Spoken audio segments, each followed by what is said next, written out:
نازل 25 يناير 2013 علشان أكمل نفس المشوار اللي بدأناه في 25 يناير 2011. لسه المواطنين مش لاقيين ياكلوا، الأسعار بتزيد، الشباب في بطالة، نازلين نكمل المشوار. لو تسأل تنزل ليه؟ ممكن تنزل عشان تحافظ على سلمية الثورة، ممكن تنزل عشان تنفض عن الثورة جراح السياسة والانتهازية اللي سادت، ممكن تنزل عشان تدور على بديل للي بيحدث في الأجواء السياسية.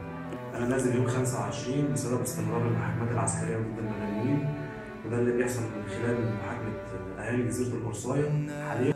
أنا نازل 25 يناير الجاي عشان أطالب بإعادة حقيقية للمحاكمات وفتح التحقيق في المسؤول عنه.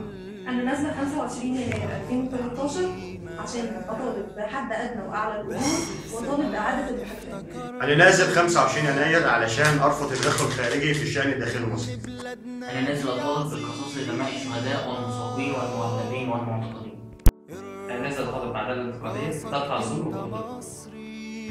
أنا نازل بكرة إن شاء الله 25 يناير عشان أطالب بتطهير الفساد المستمر في وزارة المواصلات المتمثل في السكك الحجية. أنا نازل بكرة 25 يناير أعلن رفضي التصالح مع رموز النظام السابق. أنا نازلة يوم 25 يناير أعلن رفضي لقرض صندوق النقد بكل شروطه وبكل سياساته. أنا نازل من 25 بكرة عشان العدالة الاجتماعية، وقلنا عيش حرية عدالة اجتماعية، ولسه مفيش عيش، مفيش حرية، مفيش عدالة اجتماعية.